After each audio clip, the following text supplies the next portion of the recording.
कानपुर में हमारे प्रत्याशियों को गलत फॉर्म दे दिया कि आप फॉर्म गलत भरिए। कानपुर में पुलिस की कांस्टेबल, उसके साथ ये घटना हुई है। सोचो, किसान को खाद नहीं मिल रही, किसी भी फसल की खरीद के लिए कोई तैयारी नहीं। भाजपाइयों ने पुलिस पर भी हथकड़ियां लगा दी। अंबेडकर नगर के जिलाधिकारी भारतीय जनता पार्टी के जिलाध्यक्ष बन गए। बेटियों के साथ अन्याय हो रहा है और बेटियों के साथ साथ इतना कानून व्यवस्था जीरो हो गई है कि बताइए पुलिस के साथ ही घटना हो जा रही है। सुनने में आ रहा है कि कानपुर में पुलिस की महिला कांस्टेबल या कोई पदाधिकारी थी, कांस्टेबल, उसके साथ ये घटना हुई हो। सोचो, पुलिस के साथ घटना हो गई हो और उसी शहर कानपुर में पुलिस के यहां पकड़े गए कितने 25 लाख रुपए। और याद कीजिए, पहले चांदी पकड़ी गई थी, आज पैसे पकड़े गए। पूरा पुलिस चला रही है सरकार को। ये स्थिति पैदा हुई है, केवल एक जिले में नहीं, हर जिले में ये स्थिति है। यूपी के पूर्व डीजीपी साहब क्या कह रहे हैं? इस सरकार बनने के बाद सबसे पहले वो डीजीपी बने थे।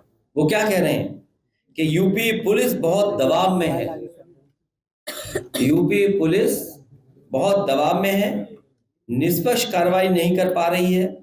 दंगाई पर कार्रवाई करने पर उन्हें सस्पेंड कर दिया जाता है। अब आपको और क्या चाहिए बताइए? ये किसके सहारे हो रहा है आखिरकार? और पुलिस से बेहतर और पुलिस का सच कौन जानता होगा? सोचिए आप, अगर पुलिस के इतने वरिष्ठ अधिकारी ये बात कह रहे हैं तो पुलिस का सच पुलिस से बेहतर कौन जानता होगा? और भाजपाइयों ने तो लगता है पुलिस के हथकड़ी लगा दी है। भाजपाइयों ने पुलिस पर भी हथकड़ियां लगा दी हैं। इतना दबाव में पुलिस है। एनकाउंटर के लिए जांच करनी होगी। देखिए, उन बातों में बार बार मत जाओ जो अनकॉन्स्टिट्यूशनल है, जो नियम के विरुद्ध है। जहां हत्या हुई है वहां वो जांच का विषय बनता है। सर, इसी पर अब नई एडवाइजरी आज जारी हुई है, पुलिस विभाग ने जारी की है कि जहां जहां भी एनकाउंटर्स होंगे वहां पर वीडियोग्राफी होगी, डॉक्टर्स के पैनल चेक करेंगे, वहां पर जाके फॉरेंसिक टीम जाएगी। इसको किस तरीके से? ये सब किसके अधिकारी होंगे? जब बीजेपी की नियति साफ नहीं है, आप न्याय कैसे दोगे? आपको डीजीपी का स्टेटमेंट नहीं सुनाई दे रहा कि पुलिस दबाव में है, तो डॉक्टर दबाव में नहीं होंगे? और आप जानते हो कैमरा क्या दिखाता है? भीड़ है ही नहीं, हाथ में 2 रिवॉल्वर। ये नया जमाना है।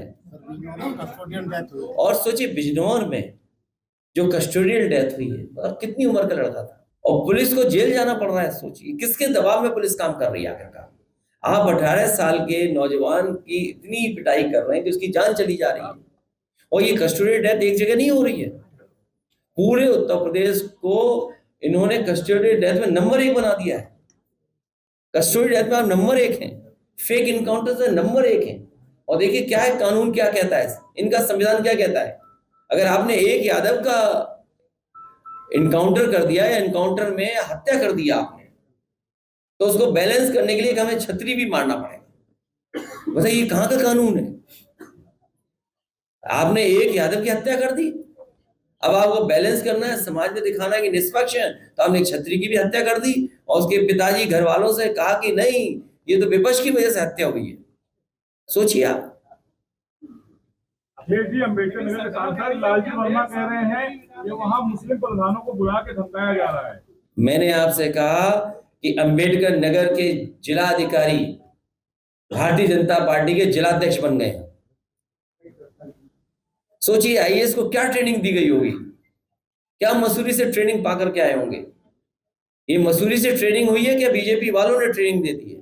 और इसके लिए तो तैयार रहना पड़ेगा समाजवादियों को कि अधिकारी इसी तरह का रोल प्ले करेंगे। और सुनने में आ रहा है कि कानपुर में हमारे प्रत्याशियों को गलत फॉर्म दे दिया कि आप फॉर्म गलत भरिए जिससे आपका पर्चा कैंसिल हो जाए। सोचिए अधिकारी ये काम कर रहे हैं। वहां पर जो फॉर्म मिला वो गलत फॉर्म दे दिया। हम उसकी शिकायत इलेक्शन कमीशन को करने जा रहे हैं कि बताओ अधिकारी ही गलत फॉर्म दे रहे हैं, जिससे जब फॉर्म भर जाए तो फिर अब नया पर्चा कैंसिल हो जाएगा, चुनाव होगा ही नहीं वहां पर। सर IAS जो है रिटायर होने के बाद बीजेपी के दामन थाम देते हैं। ये अभी थाम रहे हैं बचने के लिए, बाद में न जाने क्या होगा इनके साथ। जौनपुर में मंगेश यादव के पिताजी का अकाउंट आज फ्रीज हो गया। क्या फ्रीज हुआ है? अकाउंट बंद कर दिया गया मंगेश यादव के पिताजी का। देखिए, मंगेश यादव की तो हत्या की गई है, मारा गया, वो भी घर से लेकर के मारा गया। उसकी बहन बोल रही है, उसके पिता बोल रहे हैं, पिता को 1 हफ्ते थाने में रखा, सोचिए आप। और वो बैलेंस करने के लिए मारा, अपनी नाकामी छिपाने के लिए मंगेश को मारा। और फिर उसके बाद फिर डकैती हुई थी 50 लाख की, बताओ उसमें क्या हुआ। अभी बताइए 25 लाख पुलिस के घर में निकले पैसे, क्या पुलिस का एनकाउंटर कर देगी? भाई कानपुर में 25 लाख निकले उसके घर पे, तब पुलिस का एनकाउंटर कर देगी? तभी तो वो डीजीपी कह रहे हैं कि कितने दबाव में पुलिस काम कर रही है। और इन्हीं डीजीपी ने ये कहा था कि याद रखना, जब जांच होगी, कार्रवाई होगी, तो आपके साथ कोई खड़ा नहीं होगा, आपको जेल में जाना पड़ेगा। कई 100 पुलिस के लोग जेल में हैं। ये हमारे जानते हो जिलाध्यक्ष वो पुजारी के हत्या में कितने लोग जेल गए? 1000 से ज्यादा लोग हैं। सोचिए, 1000 पुलिस जेल जा चुकी है। तो आप कर क्या रहे हो? अभी एक बिंद को कस्टोडियल डेथ में मार दिया।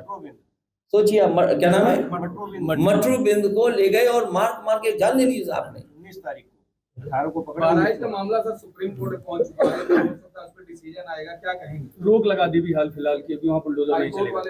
देखिए, सुप्रीम कोर्ट या जनता की अदालत जब तक बीजेपी को नहीं हटाएगी तब तक न्याय नहीं मिलेगा। चुनाव और बहराइच के दंगों का कोई कनेक्शन है क्या? सीधा है कि उन्हें महंगाई, बेरोजगारी और अन्याय पे कोई जवाब नहीं देना है, इसलिए जानबूझ करके दंगा कराया है। इससे वीडियो से नहीं साफ हो रहा, या आपको एक्स डीजीपी जो कह रहे हैं उससे साफ नहीं हो रहा। वहां के जो यूट्यूबर्स हैं, मुझे सुनने में आया कि पत्रकार साथी जिसने वो वीडियो बाहर किया, सोशल मीडिया पे डाला, उसकी पिटाई कर दी, बता रहे हैं। जिस पत्रकार ने सच्चाई दिखा दी, उसी के हाथ पैर तोड़ दिए। आजकल तो ये लग रहा है कि पत्रकार हमारे सच नहीं बोलते, माफ करिएगा जो गलत मैं जो बात कहने वाला हूं, हमारा कैमरा कहो सच बोल दे।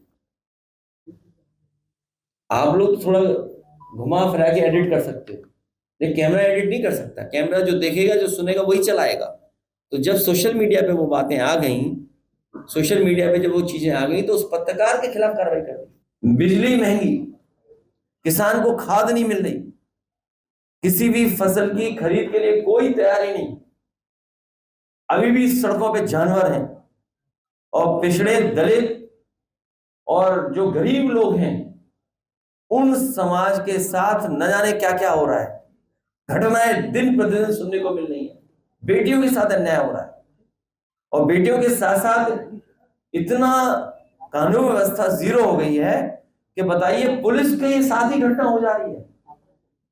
सुनने में आ रहा है कि कानपुर में पुलिस की महिला कांस्टेबल या कोई पदाधिकारी थी, कांस्टेबल, उसके साथ ये घटना हुई हो। सोचो, पुलिस के साथ घटना हो गई हो, और उसी शहर कानपुर में पुलिस के यहां पकड़े गए कितने, 25 लाख रुपए।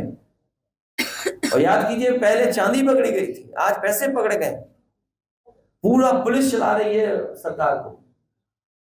ये स्थिति पैदा हुई है, केवल एक जिले में नहीं, हर जिले में ये स्थिति। लखनऊ में बैठते हैं, उन्होंने बाकायदा बैठक करके रणनीति बनाई है कि भारतीय जनता पार्टी को कैसे जिताएं, समाजवादियों को कैसे हराएं। लेकिन पीडीए परिवार के लोग सब एकजुट हो गए हैं। इस बार कितना भी ये साजिश कर लें, षड्यंत्र कर लें, कितनी भी रणनीति बना लें, लेकिन ये कामयाब नहीं होंगे।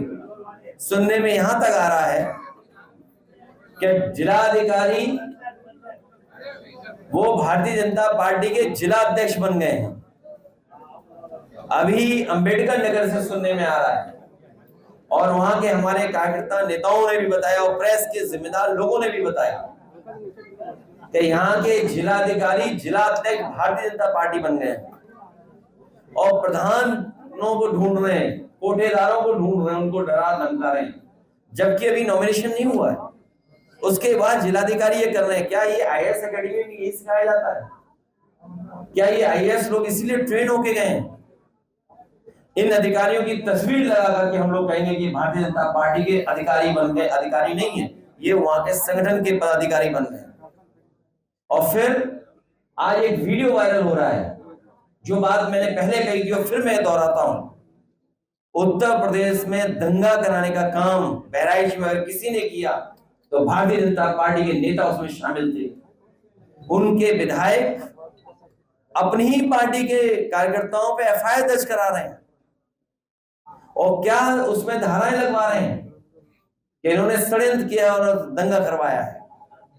और जो एक वीडियो वायरल हो रहा है, जिसमें मैं बधाई देना चाहता हूं पत्रकार को कि उसने हिम्मत जुटा करके कम से कम वो छिपे हुए वीडियो से जानकारी हासिल कर ली कि पुलिस प्रशासन था ही नहीं घंटों और उन्हें खुली छूट दी गई थी।